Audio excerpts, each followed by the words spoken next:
अस्सलाम वालेकुम, welcome back to Chatha मीठा। आप सब लोग कैसे हैं? रोज़ा कैसा चल रहा है आप लोगों का?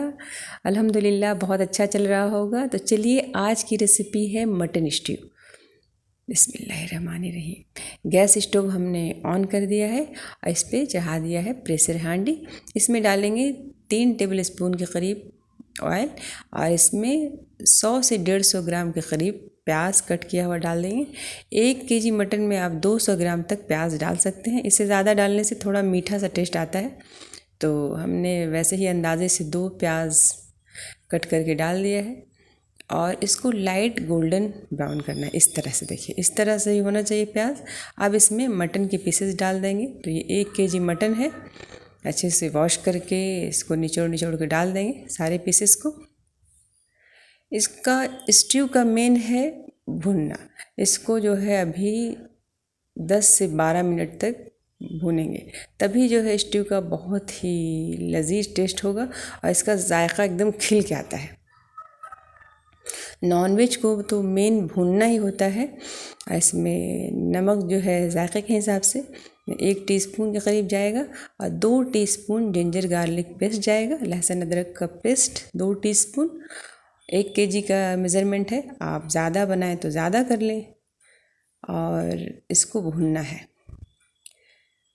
और भूनते वक्त ध्यान रखें कि फ्लेम को रखें सिम फ्लेम पे ही अच्छे से भुनाएगा, क्योंकि इसमें पानी नहीं जाएगा भूनते वक्त, नहीं तो जल जाएगा। देखिए, फ्लेम रखना एकदम सिम है।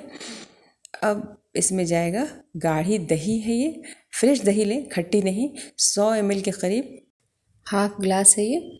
और इसमें 1 बड़ी इलायची जाएगा और छोटा सा दालचीनी का टुकड़ा ½ इंच के करीब, 4 से 5 लौंग, 1 छोटी इलायची, 1 तेज़पत्ता डालेंगे इसमें। तेज़पत्ता ज़रूर डालें, तेज़पत्ता जो है सारे मसाले का, ये है गरम मसाले का।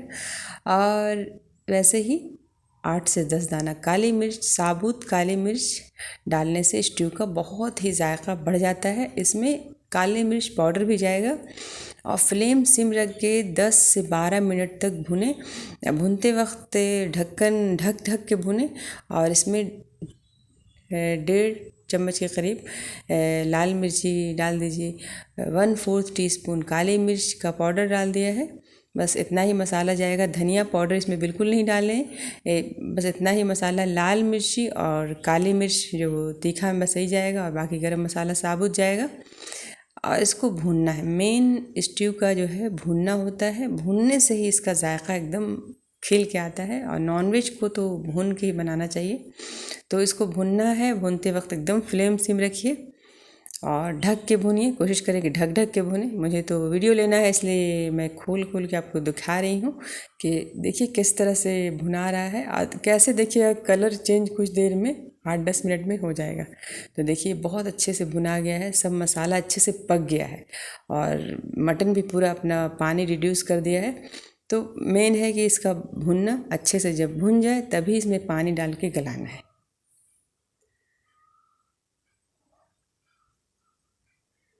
और सिम फ्लेम पे ही भुनना है और भुनते जाना है, बस भुनते जाना है, बीच बीच में चलाते रहना है।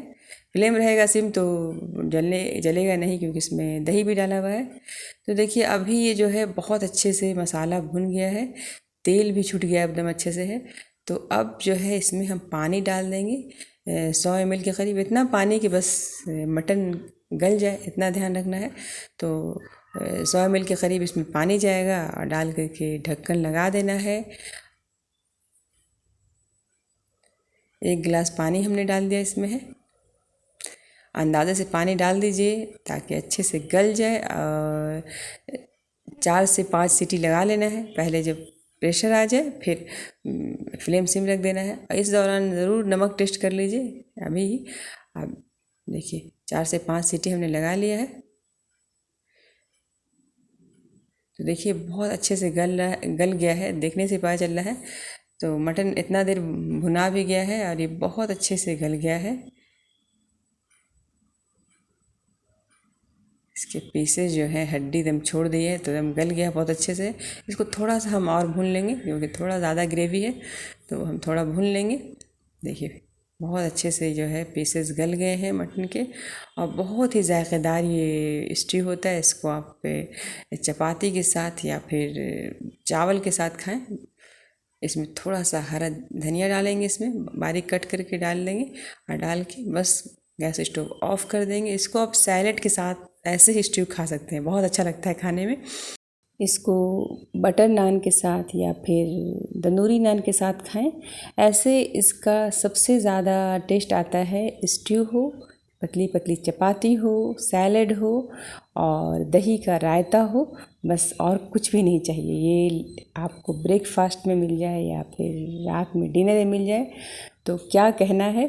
तो अगर आपको ये वीडियो अच्छा लगा है तो ज़रूर लाइक करें, लाइक करना ना भूलें, ज़्यादा से ज़्यादा शेयर करें अपने फ्रेंड्स में, अपने रिलेटिव्स में। और अगर आप हमारे चैनल पर नए हैं तो हमारे चैनल को सब्सक्राइब करना ना भूलें, सब्सक्राइब ज़रूर करें। और इस रमज़ान के महीने में हमारे लिए भी, मेरे वालिदैन के लिए भी दुआए मग़फ़िरत करें, क्योंकि ये रेसिपी मेरी अम्मी की है। मेरी अम्मी स्ट्यू बनाती थी, सभी लोग बहुत तारीफ़ करते थे, और माशाअल्लाह मैं भी बनाती हूँ तो जो भी खाता है तो अल्हम्दुलिल्लाह बहुत तारीफ़ करता है। तो आप भी तारीफ़ करेंगे अगर आप बनाएंगे मेरे तरीक़े से, और अच्छा लगा है तो ज़रूर कमेंट बॉक्स में जाके कमेंट्स करें कि कैसा लगा। आपको ये वीडियो अच्छा लगा है तो भी आप कमेंट्स करें। अल्लाह हाफ़िज़।